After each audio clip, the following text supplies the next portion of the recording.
Muy bien, muy buenos días, queridos estudiantes de la Universidad Villa de Oropesa, Univior. Mi nombre es Pablo Valdivia Aguilar y hoy tenemos nuestra clase de técnicas de cocina, en la cual vamos a ir avanzando la parte teórica de lo que viene a ser las técnicas de cocina como tal. Bien. Uno de los puntos más importantes al momento del trabajo teórico es entender correctamente cuáles son nuestros términos y también nuestros utensilios de cocina. Dentro de los utensilios o las herramientas de cocina más importantes que nosotros tenemos, obviamente están los cuchillos, los diferentes tipos de cuchillos, los diferentes materiales del cuchillo, sus características, ¿sí? Y cómo nosotros tenemos que utilizar estos cuchillos para sacarles el máximo provecho y obviamente ser lo más eficientes y eficaces posibles dentro de la cocina, ¿no? Al referirnos con el término eficiente, significa utilizar correctamente nuestros tiempos y para eso es que el cuchillo tiene ciertas técnicas y cierta forma de utilización, ¿sí? Y eficaces que utilicemos la menor cantidad de herramientas para hacer la mayor cantidad de trabajos, ¿no? Entonces, de esta forma, nosotros vamos a comenzar con nuestra clase. Bien, uno de los dichos más importantes en la cocina es mantenga su mente en lo que está haciendo. Ponga toda su atención en lo que está haciendo. Bien, entonces, este nuestro dicho, ¿sí? Es, y quiere decir específicamente que cuando nosotros estemos trabajando, ¿sí? Nuestro trabajo tiene que ser lo que se enfoca, ¿sí? En lo que se enfoca nuestra mente, en lo que tenemos que estar concentrados, tenemos que estar poniendo total atención al trabajo. A partir de esta iniciativa, ¿sí? Vamos a arrancar con el tema de los cuchillos, donde ¿qué es lo que vamos a ver? Generalidades, materiales, manejo, precauciones, partes del cuchillo, diferentes tipos de filo del cuchillo, diferentes tipos de punta del cuchillo, el tamaño o el diámetro del cuchillo, ¿sí? Entre otros, y diferentes tipos de cuchillo que nosotros utilizamos y para qué los utilizamos principalmente. Bien, dentro de lo que viene a ser el tema de las generalidades, obviamente ya lo hemos visto un poco en la parte práctica, en la formación presencial que tenemos, ¿sí? Y uno de los aspectos más importantes es el cuidado que tenemos que tener con el cuchillo. Cómo lo disponemos en la mesa, cómo lo utilizamos dentro de lo que viene a ser nuestro mesón, en conjunto con nuestra tabla, ¿sí? Y qué características va a tener este tipo de cuchillo. ¿De acuerdo? Entonces, al ir manejando el tema de los cuchillos, tenemos que identificar que estos cuchillos van a tener diferentes materiales, van a ser de diferentes materiales, ¿sí? Por ejemplo, tenemos el cuchillo que es de acero al carbón, el de acero inoxidable, el de acero inoxidable en alto carbón, ¿sí? El de super acero inoxidable con aleación de acero, ¿sí? Y el de cerámica principalmente. Se preguntarán, ¿cuál es el que nosotros estamos utilizando, este cuchillo que hemos ido utilizando este tiempo? Básicamente, nuestro cuchillo es el de acero inoxidable de alto carbón. ¿Listo? Donde, ¿cuáles van a ser sus principales ventajas? Que nos dice que adquiere y mantiene de mejor forma lo que viene a ser el filo, ¿sí? Ya que el acero inoxidable es un material que está endurecido, ¿sí? Por naturaleza y que va a mantener correctamente el filo que nosotros deseamos. ¿Se acuerdan lo que les dije? Un cuchillo mal afilado o motoso, si quieren decirlo así, es mucho más peligroso que un cuchillo que esté bien afilado. ¿Por qué? Porque con un cuchillo que no tiene filo, nosotros terminamos haciendo más fuerza. Y ahí es donde empieza uno de los principales problemas del chef, ¿no? El tema del túnel carpiano, que básicamente es el dolor en la mano que ya les había explicado. Bien, entonces con un cuchillo bien afilado, el proceso de cortado, de pelado, ¿sí? Viene a ser mucho más sencillo y mucho más eficiente, ¿sí? Y nos dice que una de sus principales desventajas es el mantener, ¿no? Entonces, pese a que sí es un cuchillo que contiene, digamos, un metal correctamente endurecido, ¿sí? Con el uso constante, este material igual va a sufrir cierto desgaste y lo que requiere es de un afilado constante. La forma correcta de afilar es la utilización de la piedra de cocina, ¿sí? La piedra afiladora. Entonces, en esa piedra nosotros vamos a poder mantener correctamente el filo de nuestros cuchillos, ¿sí? La forma del afilado, ¿sí? Y la utilización tanto de la piedra como de un afilador mecánico, lo vamos a ver en las clases presenciales, ¿no? ¿Por qué? Porque quiero presentarles cómo es la piedra, cómo se mantiene, qué características tiene que haber, ¿ok? Luego, dentro de los otros materiales, el acero al carbono es el típico material que nosotros utilizamos o conocemos de nuestras abuelitas principalmente. Es ese cuchillo que es el de mercado, ¿no? Que lo encontramos y reconocemos fácilmente. ¿Por qué? Porque es uno que es bastante simple y es bastante común. El de acero inoxidable, lo propio, ¿sí? Y el super acero inoxidable con aleación de acero es uno de los cuchillos que ya vamos a ir encontrando más adelante, justamente para la elaboración de algunos productos, ¿no? Donde esta aleación de acero inoxidable con alto acero, ¿sí? Genera un perfil de la hoja mucho más estable, mucho más elegante, mucho más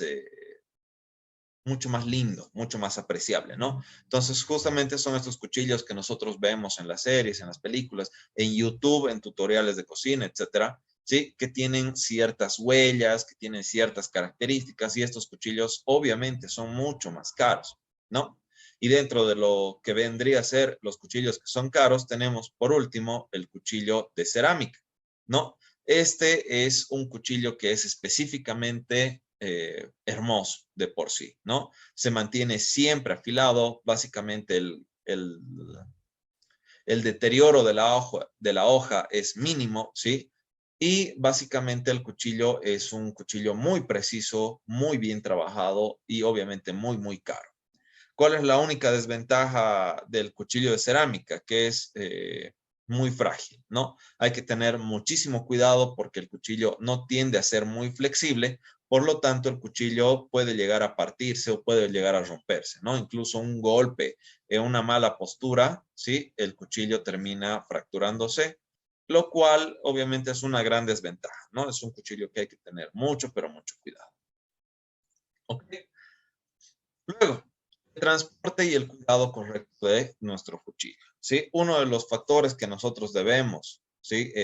Cuidar y mantener siempre presentes es el tema del transporte del cuchillo. Ya habíamos visto que el transporte del cuchillo se lo realiza de forma paralela a la pierna o al muslo de la pierna, y en el caso de que estuviésemos llevando tablas, el cuchillo se transporta junto con la tabla vacía de igual forma paralela a la pierna o al muslo de la pierna, ¿sí? Para cuando nosotros no estamos trabajando con el cuchillo, existen ciertos elementos, como por ejemplo el Walden Block Blade, el eh, Magnetic Knife Rack y lo que viene a ser el Knife Box, ¿no? O Knife Roll.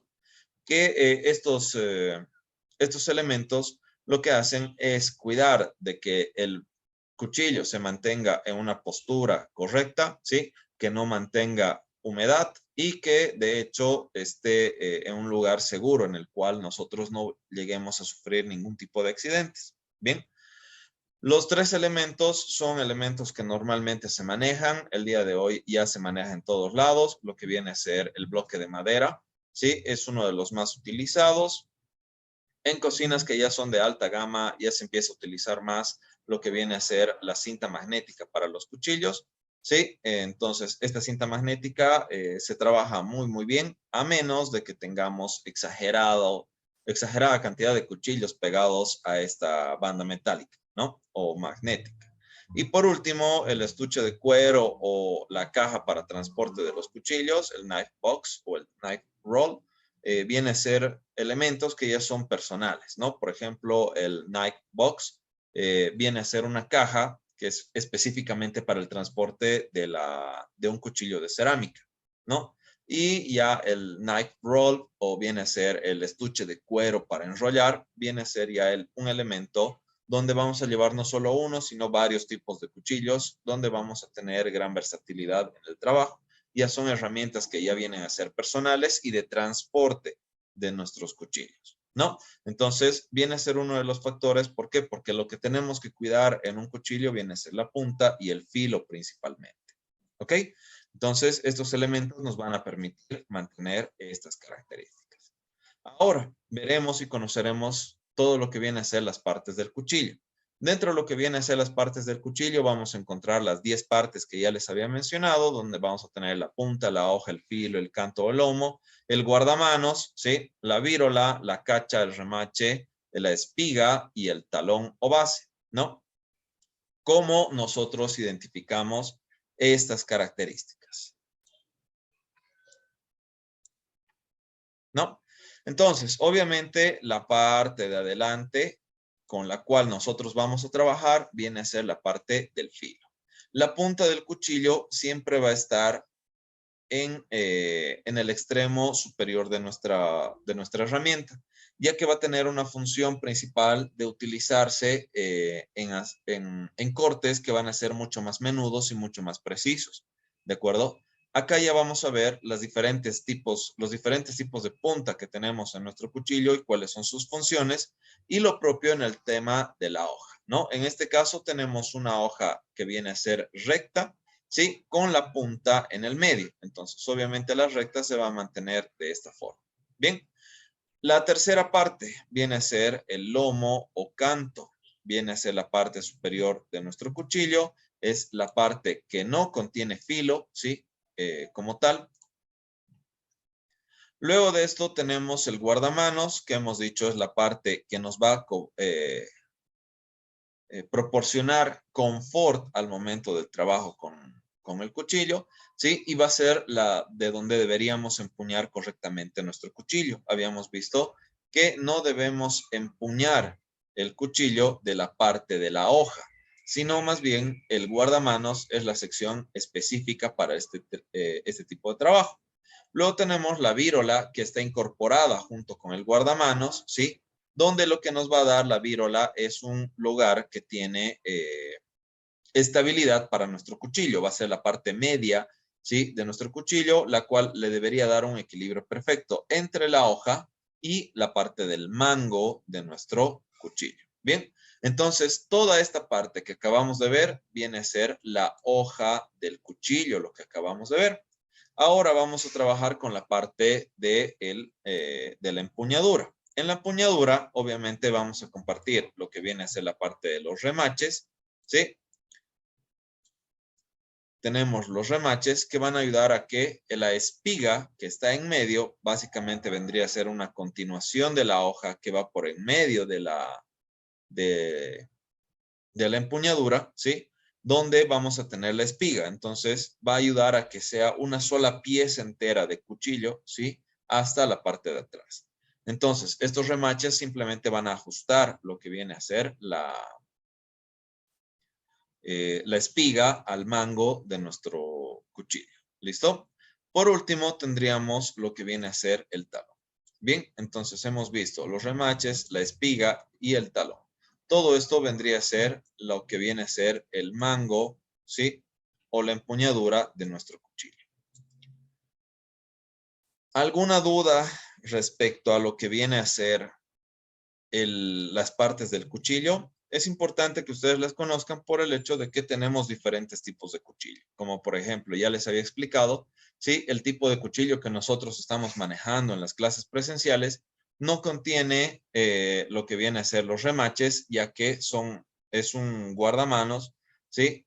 Integrado al resto del mango. Entonces el guardamano ya está haciendo la acción para que no se resbale y no se desprenda, no haya dos partes, ¿no? La hoja y no haya el mango. Entonces tenemos ya integrado estas partes. Lo propio, lo que vendría a ser la cacha o el talón, ¿sí? Y lo que vendría a ser la vírola y el guardamanos, que ya van integrados en uno solo. ¿De acuerdo? ¿Alguna duda? ¿Alguna consulta? Jeff, Sí. en clase nos explicó la parte de abajo del guardabarros, o sea, la parte final del filo, Ajá. que no recuerdo cómo se llamaba, que usted nos dijo que se usaba para, es la parte que tiene más filo y más fuerza. Ya. Esa parte es la que... Básicamente, esta parte de acá, cuando Sí. tenemos el guardamanos, ¿sí? La vírola, se completa una parte de acá que es un poquito más grandecita que la hoja en común, ¿cierto? Esta parte de acá también lleva el nombre de talón, ¿sí? Del cuchillo. En este caso, no es el talón esta parte, sino la parte final de lo que vendría a ser el mango, ¿ok? Cuando tenemos cuchillos que tienen este tipo de talón en la parte de aquí abajo, ¿sí? Normalmente la espiga y el guardamanos están separados. Tenemos una, eh, una espiga que está integrada al cuchillo, ¿sí? Por dentro del mango, ¿sí? Y el guardamanos termina quedando un poquito sobresalido. Por eso terminamos teniendo esta partecita de acá que vendría a ser el talón, ¿no? Obviamente eso es cuando tenemos ciertos tipos de cuchillo, que los vamos a ver ahora, con diferentes hojas, ¿ok? Pero este tipo de cuchillos, el talón tiene filo hasta el final y obviamente es la parte más pesada de nuestra hoja, ¿no? No viene a ser la que tiene más filo, es la parte más pesada de nuestra hoja, la que nos va a ayudar a, por ejemplo, hacer cortes de elementos que van a ser mucho más sólidos, como por ejemplo, huesos de ave, ¿sí? Lo podemos utilizar como un pequeño hacha para algunos tipos de hueso blando que tenemos de res, ¿sí? O de cerdo. Entonces, el cuchillo no va a tener esa extensión de talón sin filo, ¿sí? En nuestro caso, sí contiene filo, por lo tanto, el talón es uno solo. Va la hoja hasta el final, el filo hasta el final. ¿Está bien? Está bien, gracias. Sí. Perfecto. ¿Alguien más?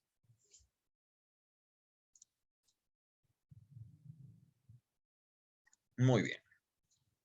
Entonces, acá ya tenemos los diferentes tipos de filo en nuestro cuchillo. ¿Listo? Vamos a tener tres tipos de filo. Uno, que va a ser el ondulado, ¿sí? Vamos a tener la hoja recta y vamos a tener la hoja alveolada. Bien, en este caso, evidentemente, ¿sí? La hoja ondulada va a ser una hoja que tiene sierra o que tiene dientes, que lo que nos ayuda a realizar esto es que simplemente vamos a tener un espacio en el cual la hoja va a hacer acción de sierra, ¿sí? Y va a realizar los cortes de forma tosca, ¿listo? Entonces, este tipo de filo es utilizado normalmente para panes, masas y bollería, no tanto así como para carnes, ya que para la carne lo que necesitamos es un filo cerrado, ¿sí? Que nos ayude a tener un solo corte, que sea limpio, que sea recto, ¿sí? Y que no se mantenga, o sea, que se mantenga estructurado la pieza, ¿no? Entonces, este tipo de cuchillos, ¿sí? Viene a ser la hoja número 1, que vendría a ser, o el filo número 1, que vendría a ser ondulado. Bien, luego tenemos el filo recto, que lo acabamos de ver, ¿no? Entonces, en el filo recto podemos tener lo que su compañero nos decía, la hoja con un talón o con un guardamanos ya integrado, ¿sí? O como el caso del alveolado, tenemos el guardamanos, ¿sí? Más un pequeño talón que no tiene filo, ¿ok? Entonces, en la hoja recta nosotros trabajamos más que nada el tema del cuchillo francés o el cuchillo para chef, ¿sí? Donde su característica principal es que tiene que mantener completamente el filo, nos sirve para hacer el movimiento pendular del corte, lo que les había explicado, ¿no? Que sube y baja hasta la punta de la hoja, ¿sí? Donde nosotros vamos a encontrar un filo que va a ser recto, que va a ser bueno, que va a permitir un corte preciso y certero, sin dañar o sin destruir lo que vendría a ser nuestra pieza, ¿sí? Ya sea de carne, verduras, etcétera. Bien, por último tenemos lo que viene a ser nuestra hoja alveolada. ¿Qué significa alveolada?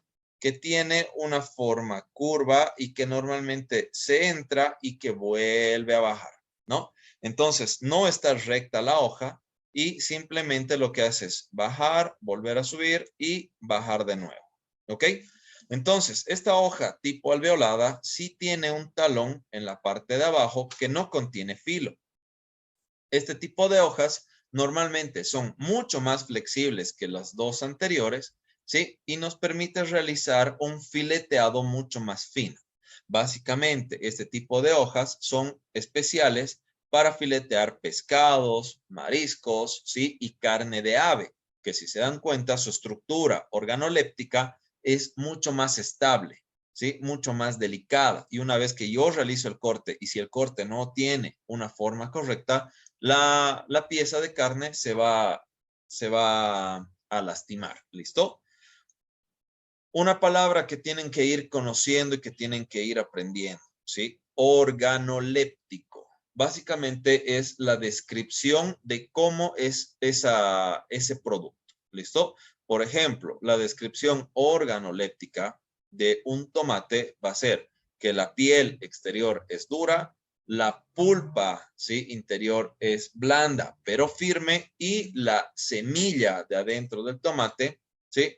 Vendría a ser suave y líquida o casi líquida, ¿no? Entonces, esa vendría a ser una descripción organoléptica del tomate. ¿Listo? Entonces, si lo que queremos conservar son esas características organolépticas, ¿sí? Nosotros tenemos que tener siempre un cuchillo completamente fino. ¿Por qué utilizamos entonces un cuchillo? ¿Sí? Si quiero conservar, por ejemplo, las características organolépticas de una masa o de una torta o de un pan, ¿sí? ¿Por qué utilizo el cuchillo ondulado o el cuchillo aserrado o dentado? ¿Sí? Básicamente porque la estructura organoléptica de una masa me permite que las migas se vayan destruyendo y separando por partes, por capas, ¿no? Lo que no sucede con cualquier otro tipo de producto. ¿Ok? Entonces, eso vendría a ser los diferentes tipos de filo de nuestro cuchillo. Ya estamos acostumbrados principalmente al filo recto, ¿sí? Y también al filo dentado. El que nos queda por reconocer y trabajar con ese va a ser el filo alveolado, ¿listo? O de alveolo, que tiene esa forma. ¿Ok? Perfecto. Sigamos. Los diferentes tipos de punta de un cuchillo. Esta característica nos va a permitir realizar en algunos productos un tipo de corte, ¿sí? Y en otros un corte que es completamente diferente, ¿no? Por ejemplo, el primero, tenemos punta en el lomo. ¿Esto qué quiere decir? Que en la parte recta y sin filo de nuestro cuchillo, nosotros vamos a encontrar la punta. Esta punta usualmente se utiliza para para los aspectos decorativos, ya que el filo termina siendo mucho más pronunciado en la parte de adelante y termina arriba, por lo cual hacer cortes que son mucho más finos, mucho más delicados, ¿sí? Es una de sus principales características de la punta en el lomo, ¿ok? Luego tenemos el cuchillo con punta en el medio. Esto quiere decir que el lomo de nuestro cuchillo y el filo del cuchillo van a terminar exactamente en el medio, ¿sí? Y este tipo de cuchillos, ¿sí? Es el que principalmente se utiliza para el picado tanto de verduras como de carnes, como de algunos vegetales, ¿no? Por último, tenemos el cuchillo con punta en el filo, ¿no? Entonces, si se fijan, todo el lomo que viene hacia la parte de arriba, ¿sí? No contiene filo y el filo termina justamente en la punta. Este tipo de cuchillos usualmente terminan siendo de mesa o para elementos que son muy, pero muy blandos, ya que para el trabajo dentro de la cocina, dentro de lo que viene a ser el picado, repicado de algunas verduras, no es muy eficiente. ¿Listo?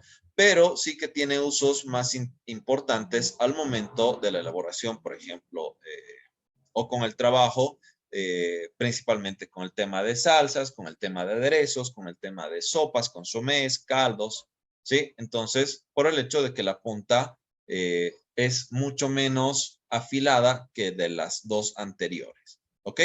Y si se fijan, en este paso, si se fijan, tenemos lo que viene a ser la parte del guardamanos, ¿sí? Que viene a estar sobresalida posterior a la hoja, ¿no? Lo cual en un cuchillo con la punta en el medio no sucede, ¿no? Lo propio sería parecido al tema del punto, la punta en el lomo, pero no, tampoco viene a ser lo indispensable o lo más requerido en este punto.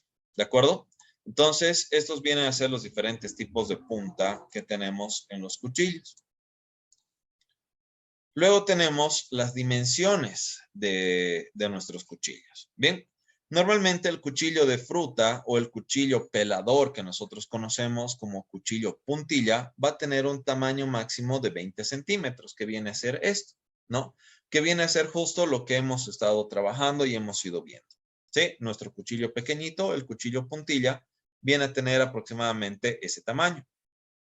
Luego tenemos el cuchillo que tiene la hoja alveolada con punta en el lomo, ¿sí? Por ejemplo, este cuchillo fileteador o deshuesador viene a tener un tamaño máximo de 28 centímetros. ¿Listo? Es un poquito más grande, pero no tan grande como el cuchillo francés. Luego tenemos nuestra hacha de cocina o nuestro machete de cocina, que viene a tener un tamaño promedio de 30,5 centímetros. ¿Listo? También por debajo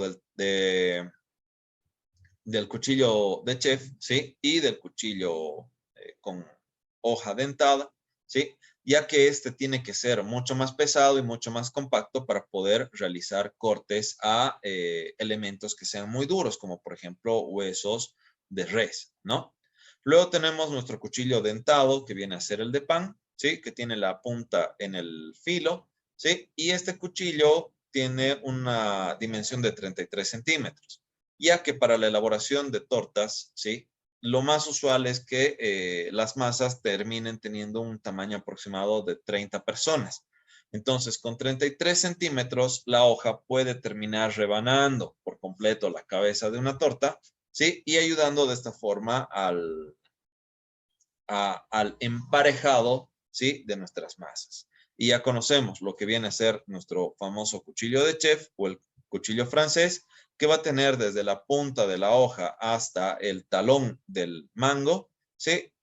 Un tamaño aproximado de 33 centímetros. Esto sí puede variar en algunos tipos de cuchillos para chef por el tipo de utilidad que se le va a dar, ¿no? Si yo voy a trabajar con carnes pesadas o carnes grandes, por ejemplo, vacuno y cerdo, voy a tener que utilizar cuchillos que sean un poquito más grandes por el hecho de que la hoja necesita mayor tamaño para entrar a toda esa cantidad de carne, ¿no? Entonces, las dimensiones de nuestros cuchillos van a estar dadas según también la función y utilidad que nosotros le vayásemos a dar.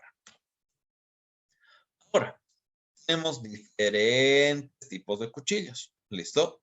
Tenemos el cuchillo pelador, que normalmente es utilizado como cuchillo puntilla. Ambos pueden ser iguales, con la diferencia de que el cuchillo pelador va a tener la punta en el filo, ¿sí? Y el cuchillo puntilla puede tener la punta en el medio, como un mini cuchillo de chef.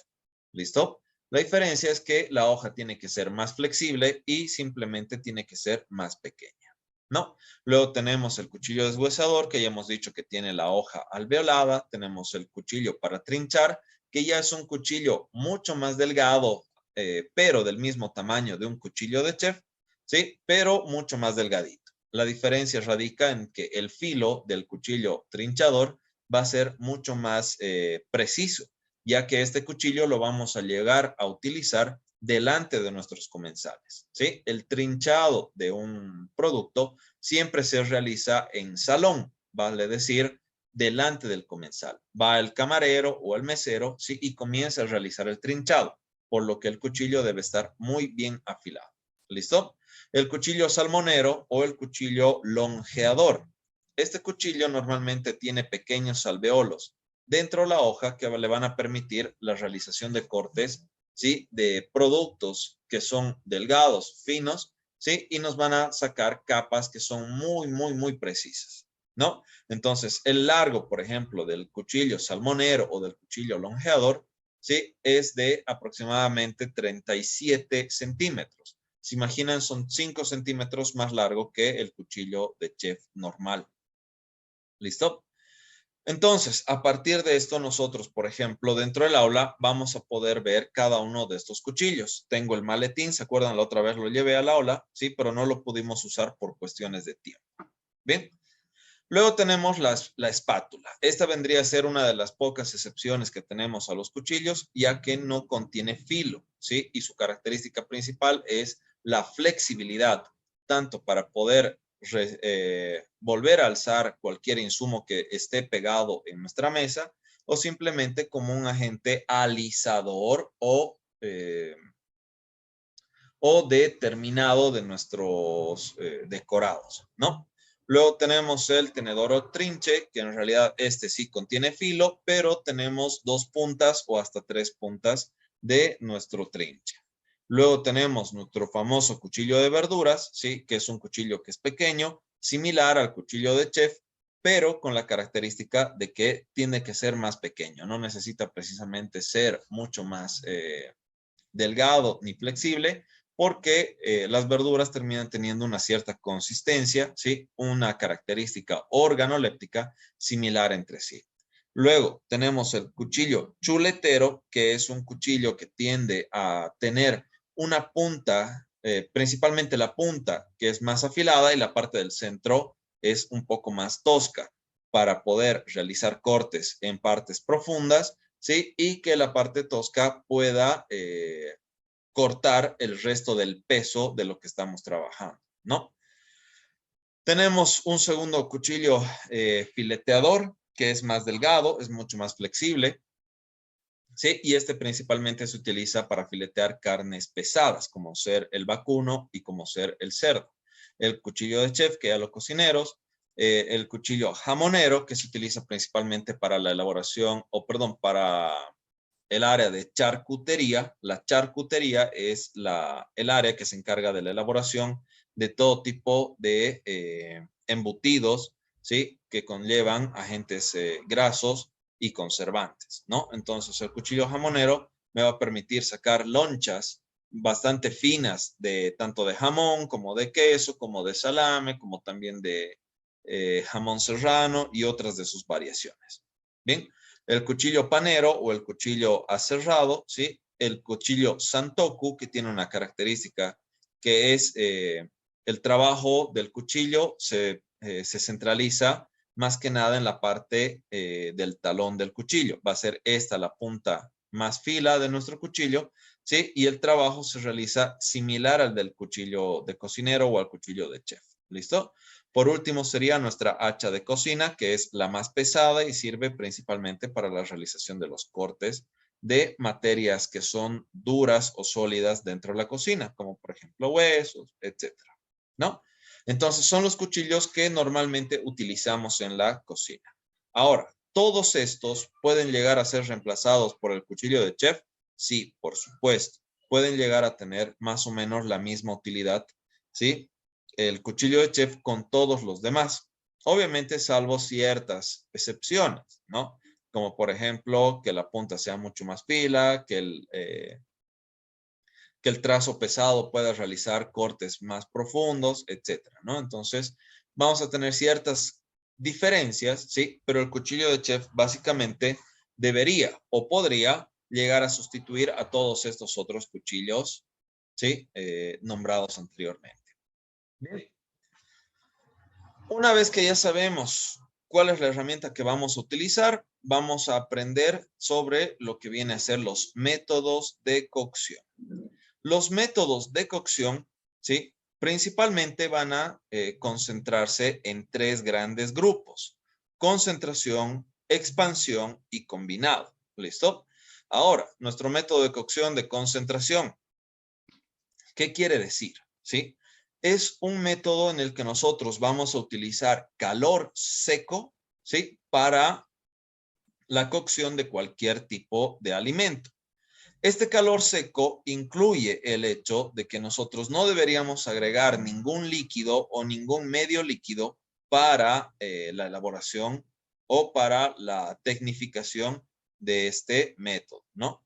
Entonces, los ejemplos más claros: cocción al horno, ¿no? O asarlo al horno. Básicamente, cuando nosotros metemos algo al horno, no metemos con líquido, ¿sí? Normalmente lo metemos sólidos, ¿sí? Que van a estar secos y la cocción termina siendo envolvente de afuera hacia adentro y de esta forma termina teniendo una cocción uniforme, pareja, ¿sí? En la cual nosotros vamos a encontrar productos que van a tener una calidad superior, ¿no? Luego, gratinar. En este caso ya vamos a utilizar antorchas, ¿sí? Que nos van a permitir lanzar una llama potente de fuego, ¿sí? La cual nos va a servir simplemente para que la superficie de cualquier elemento tome un color tostado, ¿no? Entonces nos va a permitir utilizar calor seco de forma directa sobre nuestro producto y de esta forma poderlo gratinar, ¿no? Cuando nosotros hablamos del término gratinar, estamos hablando de fundir o derretir, ¿listo? En este momento, en este punto también aparece otro término que es súper importante, ¿listo? La reacción de Maillard, ¿listo? Esta reacción de Maillard quiere decir que básicamente los compuestos químicos que tiene, por ejemplo, la carne, van a salir hacia el exterior. Los jugos que tiene la carne van a empezar a salir hacia el exterior. ¿Listo? Y lo que yo quiero evitar es que esos jugos, ¿sí? Se pierdan. Quiero que mi carne quede jugosa, ¿cierto? Entonces, con esta técnica de la reacción de Maillard, lo que se hace es generarle una costra, ¿sí? Alrededor de nuestra materia prima, de nuestro producto, para evitar de que los jugos se pierdan y que todos esos jugos se queden encapsulados dentro de nuestro producto. ¿Listo? Entonces, el hecho de utilizar una antorcha de forma directa hacia una elaboración hace que esos jugos se mantengan en el centro, ¿no? Y en la parte de afuera, obviamente, vamos a tener un color, ¿sí?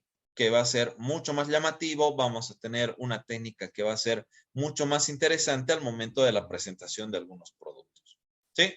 Otro que usualmente se utiliza para el término de concentración o calor seco, ¿sí? Viene a ser el asar a la parrilla, ¿no? Donde tenemos una fuente de calor intensa en la parte de abajo y en la parte de arriba tenemos un producto que está recibiendo esa carga calórica desde la parte de abajo, ¿no?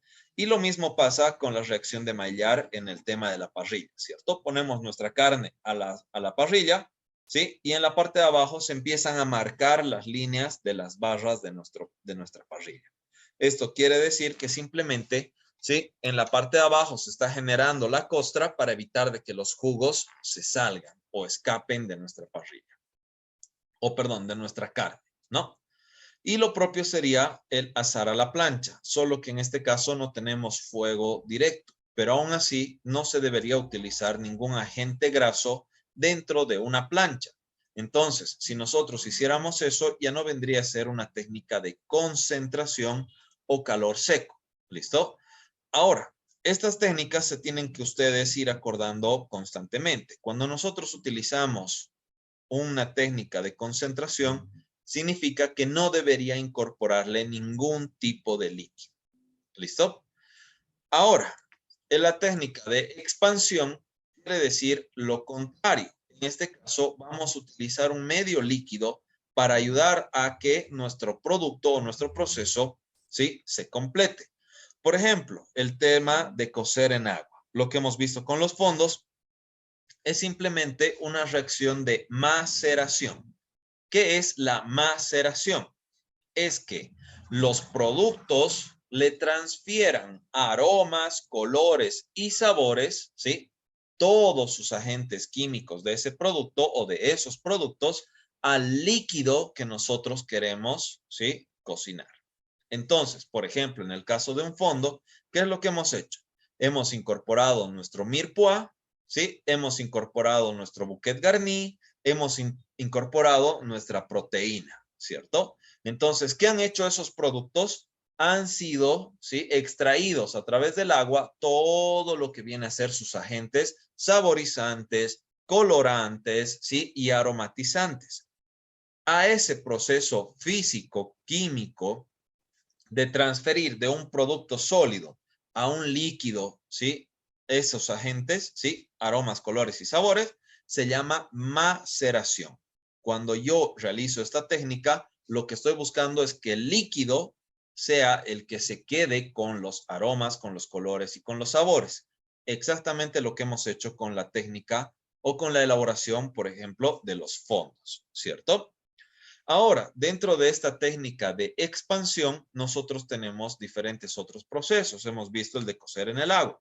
Ahora, escalfar o pochar. ¿Listo?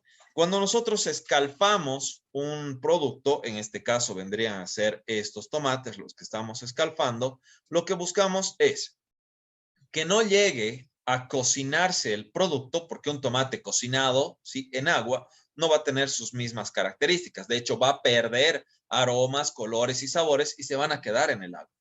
En el caso del escalfado, quiere decir que yo voy a hacer esta técnica para que el producto se mantenga con sus características organolépticas, con sus aromas, con sus sabores, con sus colores, ¿sí?, dentro del producto. Pero los estoy escalfando para ayudar a que, por ejemplo, en el tomate pueda pelarlo mucho más rápido, ¿sí? Estoy concentrándole sus sabores ahí adentro. Entonces, esta técnica requiere de que el agua no llegue a un punto extremo de ebullición, ¿sí? O sea, no supere los 90 grados centígrados y que el producto se mantenga con todas sus características en el producto. ¿Listo? Esta técnica no debería tardar más de 2 minutos, ¿sí?, con 30 segundos. Máximo, y dependiendo algunos otros productos, hasta 3 minutos podríamos llegar a escalfar algunos productos. ¿Listo? Pero no todos. El día miércoles, mañana, vamos a ver, por ejemplo, el proceso de escalfado del tomate. ¿Para qué? Para la elaboración de salsa, ¿sí?, de tomate. Vamos a hacer exactamente esa misma técnica. Bien. Blanquear o escaldar, ¿listo?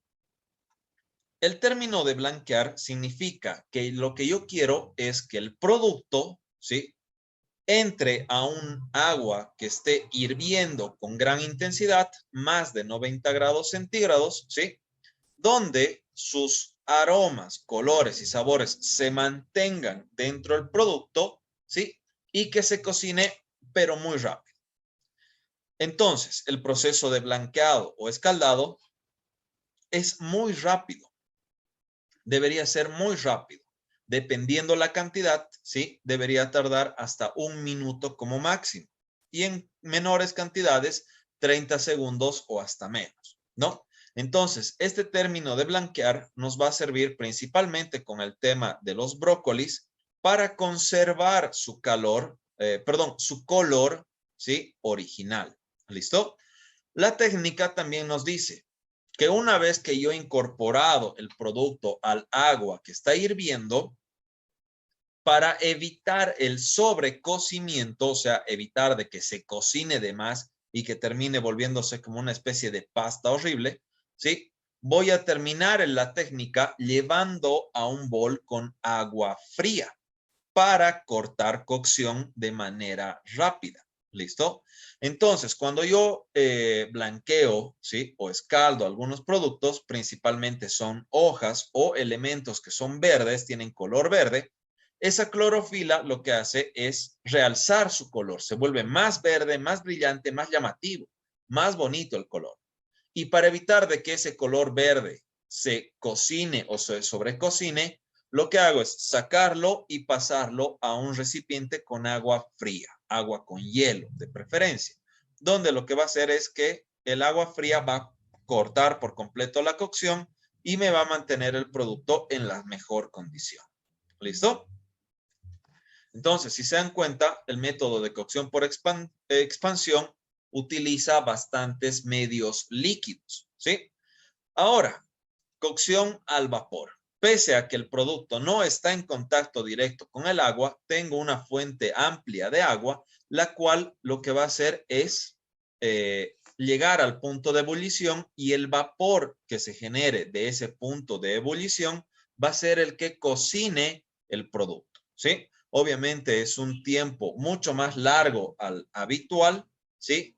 Por ejemplo, al tema de blanquear o al de escaldar, sí, va a ser mucho más largo el tiempo que se realice la cocción pero vamos a mantener mismas características organolépticas. ¿Qué quiere decir? Por ejemplo, en el brócoli, el color se va a mantener exacto. La zanahoria se va a mantener exacta. La vainita se va a mantener exacta. Qué sé yo, el arbolito blanco, el coliflor se va a mantener exacto, ¿sí? Las arvejas se van a mantener en ese mismo color. Se van a cocinar a un punto perfecto, ¿sí? En el cual no ha habido exceso de calor ni muy bajo calor. Entonces, el vapor que nosotros vamos a recibir va a ser a la temperatura ideal para la cocción. ¿Listo? Muchos productos se pueden llegar se pueden llegar a procesar de esta forma, ¿no? Con la técnica del vapor. No todos, pero una gran mayoría sí. Luego tenemos, por ejemplo, para variar, no tenemos agua, pero sí tenemos aceite. Sigue siendo un medio líquido, sigue siendo, ¿sí? Entonces, la otra técnica básicamente sería freír en cocción, ¿sí? Al aceite hondo. Esto quiere decir que voy a utilizar una gran cantidad de aceite y este va a estar a una temperatura elevada, aproximadamente entre 45 y 60 grados centígrados, a la cual el choque térmico entre un producto en estado o una temperatura natural va a llegar a que se encostre primeramente y luego por el calor propio generado del aceite o de la materia prima, en este caso de una papa, la parte de adentro se cocine pero sin solidificar, lo cual debería resultar en una papa que es crocante en la parte de afuera, pero suave y tierna en la parte de adentro, ¿no? Entonces, freír en aceite caliente, ¿sí? O en un aceite hondo, básicamente es lo que conocemos y vamos realizando constantemente y con lo que se realiza gran parte de los productos, ¿no? Por último, saltear o sofreír. Quiere decir que sí vamos a utilizar un medio líquido, pero en este caso en bajas cantidades. Aceite, agua, ¿sí? Que vamos a utilizar para que la cocción sea rápida y de hecho el producto conserve gran parte de sus características. Porque si yo hago que el aceite o el agua esté bastante tiempo caliente junto con los productos de por sí se van a empezar a ablandar, se van a volver más suaves, más chiclosos, ¿sí? Y lo que yo quiero con el salteado o el sofrito es conservar gran parte de la textura que tiene el producto. Por ejemplo, la cebolla, ¿cierto? La cebolla, cuando está en estado natural, es bastante durita, crocante, ¿cierto? Cuando lo salteamos o lo sofreímos, le hemos incorporado sabor del aceite o de la materia grasa, ¿sí? Y el producto todavía se ha mantenido durito. No está tan duro como cuando era crudo, pero se ha mantenido, ¿cierto? Y si yo lo dejo cocinar o lo reahogo, esa cebolla, la cebolla se termina volviendo muy, pero muy, muy, muy blandita, ¿cierto? Se termina volviendo súper suavita. Entonces, esa cebolla ya está rehogada, ¿sí? O reahogada. Ahorita vamos a ver a qué nos referimos con el término reahogar. Bien, entonces, expansión o calor húmedo. ¿Qué quiere decir? Que utilizamos un medio líquido. Concentración o calor seco. ¿Qué quiere decir? Que no utilizamos un medio líquido, que usamos directamente una fuente de calor seco. ¿Listo? Concentración o calor seco. Expansión o calor húmedo. ¿Listo? Ahora, la combinación de estos dos, ¿cómo se puede hacer? Y vendría a ser el método combinado o el método de cocción mixto. ¿Qué elementos tenemos para esto? Guisar, estofar y brasear, por ejemplo, ¿no? Cuando nosotros guisamos un producto, vamos a utilizar primero una baja cantidad de aceite, ¿sí? Y lo vamos a retostar rápidamente, lo vamos a guisar. Bien, una vez que tenemos esa baja cantidad de aceite casi disuelta en nuestro producto, simplemente es para ayudar a que no se pegue y que el calor se uniformice, ¿sí? Estaríamos utilizando el método de cocción por concentración. ¿Listo? Entonces, en ese método, ¿sí? Pese a que sí estamos usando una muy baja cantidad de aceite, se lo puede denominar como concentración. Pero luego lo voy a llevar a cocción en abundante agua. Entonces voy a utilizar expansión primero, perdón, concentración primero y luego expansión. ¿Listo? Casi lo mismo sería el estofar, donde yo voy a retostar con baja cantidad de grasa lo que viene a ser mis verduras o carnes o lo que sea, ¿sí? Lo voy a retostar rápidamente, ¿sí? Voy a hacer de que ganen color y ganen o que pierdan textura, ¿sí? Pero en esta ocasión voy a llevar a un método de cocción por expansión, ¿sí? Con baja cantidad de líquido. Y lo que quiero es que las verduras o las frutas o la carne, ¿sí? Den poco sabor a ese líquido y que conserven gran cantidad de sabor en sí, ¿no? O sea, que la carne siga sabiendo a buena cantidad de carne. Y no como, por ejemplo, al guisar, lo que estoy buscando al ponerle gran cantidad de líquido es de que las verduras y las carnes le den el sabor al líquido, ¿no? Entonces, que tenga carnes, que tenga, qué sé yo, algunas verduras y que lo que le aderece correctamente a esa elaboración sea el jugo, ¿sí? Normalmente esto se hace a través de fondos, ¿sí? O caldos de verduras, ¿ok? Y por último, el brasear, ¿sí? En este caso, el brasear es un proceso que comienza con poca grasa, ¿sí? Y que el final de la cocción ya no va a ser con un medio líquido, ya sea agua o fondo, ¿sí? Sino que va a terminar en una salsa. Entonces, la salsa ya va a tener gran cantidad de sabor y los alimentos, las carnes y las verduras se van a mantener con el mismo sabor. Entonces, para brasear, yo lo que voy a hacer es simplemente retuesto con un poco de aceite, ¿sí? Lo paso a una olla, le aumento la salsa y apago el fuego. No quiero que intercambien sabores, solamente quiero que se complementen unos con otros. ¿Listo? Entonces, guisar bajo contenido de materia grasa para verduras y carne, retostamos. Y gran cantidad de líquido. Estofar, bajo contenido de grasa para retostar carnes y verduras y bajo contenido de líquido, ya sea fondo o ya sea agua.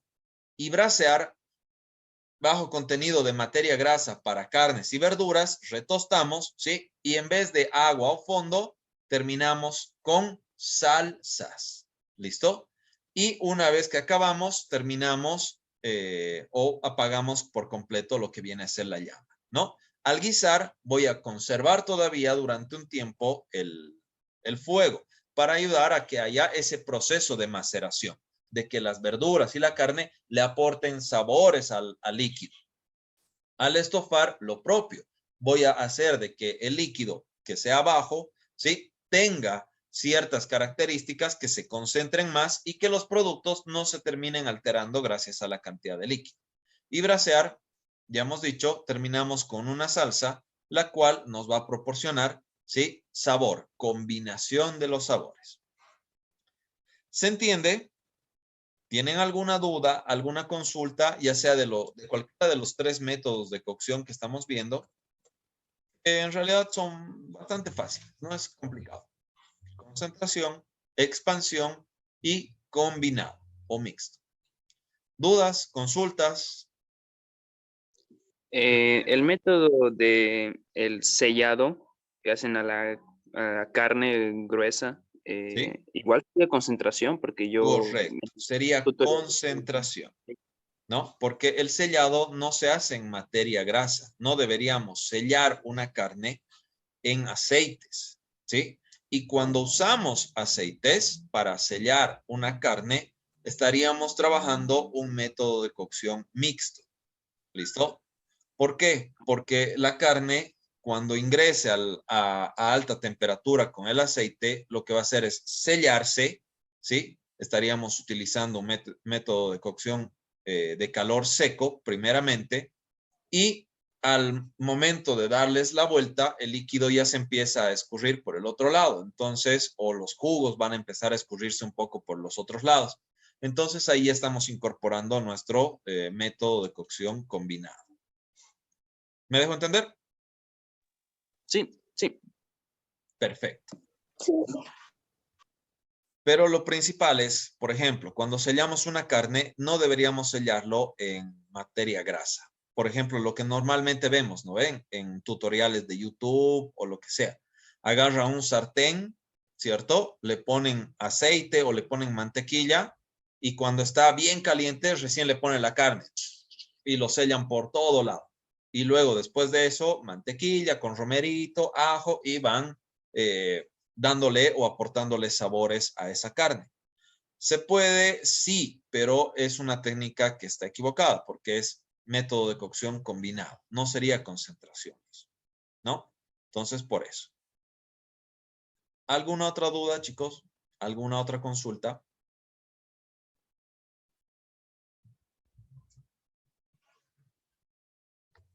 No. ¿Se entiende entonces qué es concentración? Sí.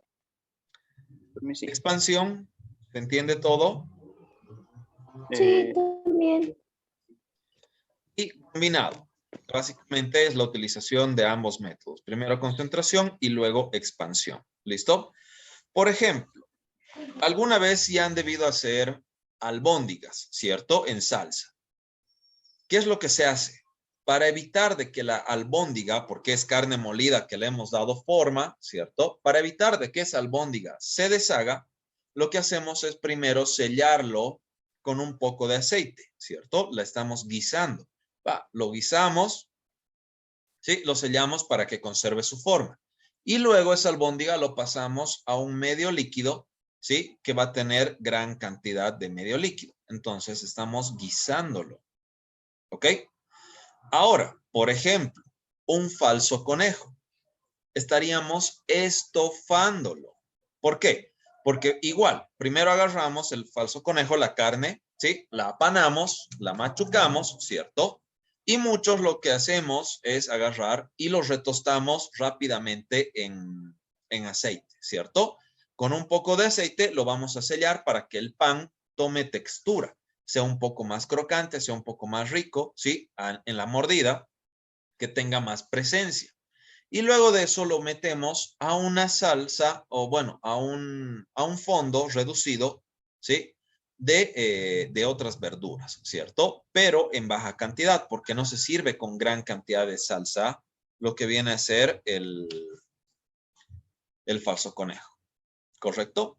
Y a brasear, no me van a entender el término, pero más o menos sería como un filet mignon por ahora, ¿no? Donde yo voy a utilizar una carne, la voy a sellar correctamente, lo voy a pasar a una salsa, ¿sí? Voy a apagar y voy a servir, ¿no? Entonces, brasear todavía no lo vamos a complementar por el hecho de que tenemos que terminar sus procesos, ¿sí? Tenemos que ver esa técnica todavía. ¿La vamos a ver? Obvio.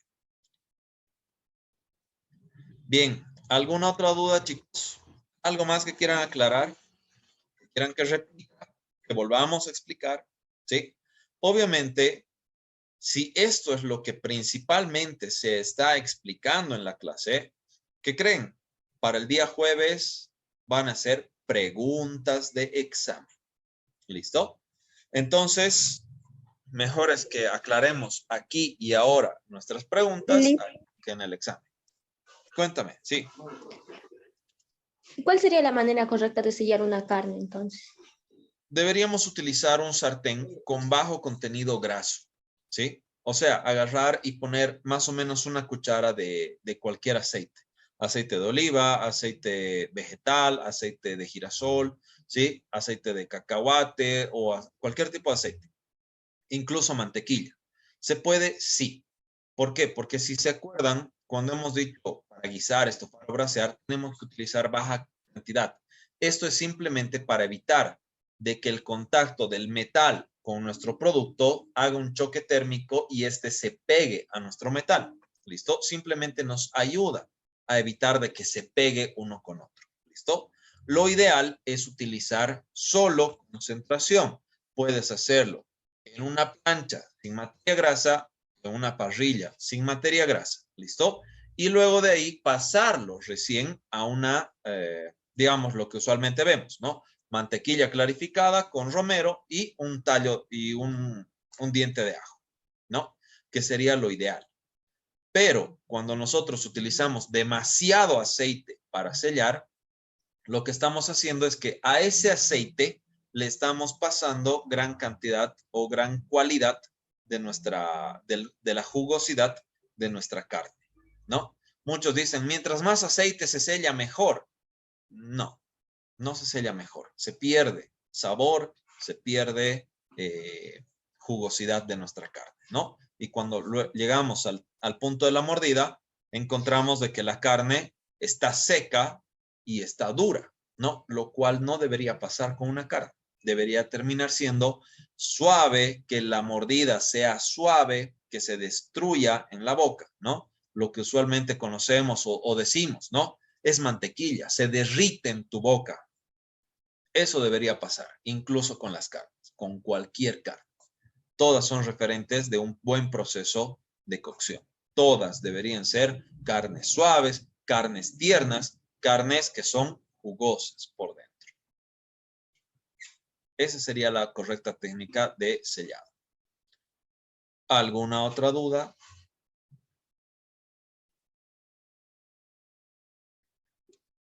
¿Alguna consulta más?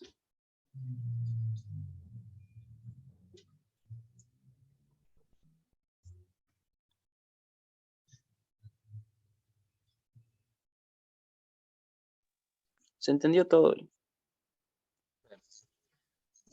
Bien, señores, entonces, si se entendió todo correctamente, eso sería todo por la clase del día de hoy.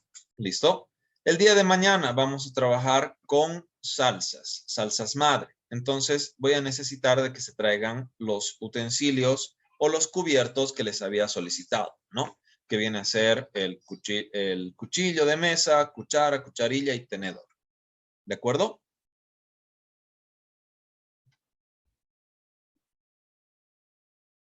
Bien, aparte de eso, ¿sí? El día de mañana, como les he dicho, el libro que ya está más o menos un 40%, porque es grande, el libro se los voy a facilitar el día de mañana, solo que no sé cuánto más o menos vaya a salir. No creo que pasen los 5 bolivianos o los 6 bolivianos. Hasta donde está, que son algo de 40 y tantas páginas. Sí, no creo que pase de eso, ¿no? Entonces, yo mañana lo voy a ya tener fotocopiado y se los voy a ir a dosificar, justamente para que tengan material para el estudio en casita. ¿Listo? Bien, señores, entonces, si no hay más dudas, si no hay más consultas, eso sería todo por la clase del día de hoy.